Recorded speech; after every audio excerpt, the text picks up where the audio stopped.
안녕하세요. WMH 채널입니다. 주러시아 한국대사관 국방부관이 러시아 모스크바 인근에서 시작된 국제군사기술 포럼 아미 2020에서 러시아와의 군사기술 협력을 희망한다는 취지의 발언을 해 눈길을 끌고 있습니다. 그럼 러시아 언론이 보도한 주러시아 한국대사관 국방부관의 인터뷰 내용을 살펴보겠습니다.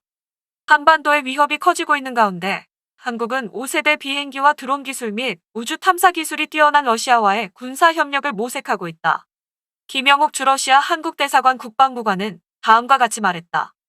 큰 위협은 북한에 있습니다. 군사적 측면뿐만 아니라 정치적인 측면에서도 우리 정부는 한반도의 영구적인 평화적 분위기를 조성하기 위해 노력하고 있다. 이를 위해서는 다른 국가, 특히 러시아와의 협력이 필요하다고 김 국방부관은 국제방위산업포럼 아미 2020에서 말했다. 그는 수호이 57제트기와 같은 러시아의 5세대 비행기와 드론 기술에 한국이 큰 관심을 끌 것이라고 말했다. 러시아는 5세대 제트기를 개발하고 있다. 가능성이 있다면 우리에게 좋은 기술이 될 것이다. 우리는 5세대 제트기를 개발하고 있지 않다. 우리가 러시아와 협력할 기회가 있다면 그것은 대단할 것이다라고 김 국방부관이 말했다. 그는 국방부관으로서 우주기술 개발에 큰 관심을 보였다. 그는 한국은 여전히 군사력에 있어 매우 강력한 국가이지만 한국은 우주기술을 개발해야 합니다. 러시아의 경험과 기술을 한국은 더 많이 배워야 합니다라고 말했다. 또한 그는 러시아 아미 2020 포럼을 방문하고 러시아가 보여주는 군사 하드웨어 및 기술을 볼 수 있어 영광이라고 말했다. 이번 전시회가 군사 경험이 많은 러시아로부터 배울 수 있는 많은 기회를 제공했다고 덧붙였습니다. 한국은 올해 말 블라디미르 푸틴 러시아 대통령이 한국을 방문할 때 러시아와 군사 분야에 대한 양해각서에 서명할 예정이라고 그는 말했다. 이번 주 초 이석배 주러 한국 대사는 푸틴 대통령이 연말까지 한국을 방문하기를 바라며 관련 조직들이 푸틴 대통령의 방문을 위해 움직이고 있다고 말했습니다. 블라디미르 푸틴이 우리나라에 오면 우리는 협력의 범위를 확장할 수 있습니다. 우리는 군사 영역에서 양해각서를 협상하고 있습니다. 블라디미르 푸틴이 우리나라를 방문할 수 있다면 우리는 군사 분야에서 MOU에 서명할 수 있습니다. 그에 따르면 양해각서 협상은 하위 협상에서 상위 협의로 진행될 것이라고 밝혔다. 그는 상위 협의로 진행이 되면 러시아와 한국 국방부가 양해각서를 맺을 것이라고 말했다.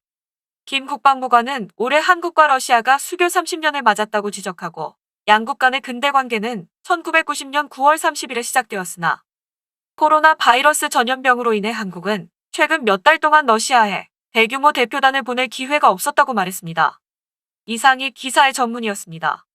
설명을 덧붙이자면 북한으로부터 군사적으로나 정치적으로 큰 위협을 받고 있는 한국은 한반도의 항구적인 평화 확립을 목표로 하고 있으며 타국 간의 협력, 특히 러시아와의 협력을 필요로 하고 있다고 말한 것으로 보도됐습니다. 그는 특히 수호이 57과 같은 러시아의 5세대 전투기나 무인 항공기에 관한 기술에 한국은 관심이 있다. 러시아는 한국에 없는 제5세대 전투기 개발 경험을 갖고 있기 때문에 이런 분야에서 러시아와 협력할 기회가 온다면 멋진 일이라며 한국의 군사력이 강력하지만 여전히 러시아로부터 많은 것을 배울 필요가 있다고 덧붙였습니다. 이 같은 발언을 토대로 러시아 언론은 한국은 러시아와의 군사기술 협력을 희망하고 있다고 보도했습니다. 한국은 김영삼 정부 시절 대러시아 차관을 군사물품과 기술 등을 통한 현물 상환으로 실시하는 불곰 사업에서 방공 시스템 S300 등에 사용된 레이더 기술이나 미사일 콜드론치 방식 발사 기술을 실제로 획득한 바 있습니다. 이런 기술을 바탕으로 개발한 것이 국산 지대공 미사일인 천궁이고 자개량에 발전시킨 것이 M샘과 L샘입니다. 뿐만 아니라 러시아의 국방 기술은 한국의 국방 기술에 녹아들어 많은 무기에 러시아 기술이 사용되고 있습니다. 특히 불곰 사업으로 들여온 T-80U의 관통력과 방어력, 기동력, 운용 성능 등의 실제 테스트 결과는 당시 한국군의 K1 전차는 물론 주한미군의 M1 에이브람스 전차를 상회하는 놀라운 성능에 놀라워했습니다. 특히 그 중에서 T-80U 전차와 BMP-3 장갑차를 직접 운용하는 과정에서 포탄 자동장전장치 등의 놀라운 신기술들은 결국 K2 흑표 전차와 K21 장갑차 등에 탑재되어 한국의 국방력 향상에 기여했습니다. 이뿐만 아니라 우주기술의 필수적인 로켓 기술도 러시아의 로켓 기술을 바탕으로 개발되었습니다. 그러나 불곰 사업 당시는 소련 붕괴 후의 시기여서 지금처럼 미국의 시선이 따갑지 않았으나 현 세계 정세에서 러시아 무기를 사오는 것은 제재를 통한 미국의 적국에 대한 대응법에 저촉되어 미국의 경제 제재를 당하게 됩니다. 아직 러시아에 남아있는 차관 규모는 총 8억 7천만 달러이지만 미국의 제재로 불곰 사업이 지속되지 못하는 것은 아쉽습니다.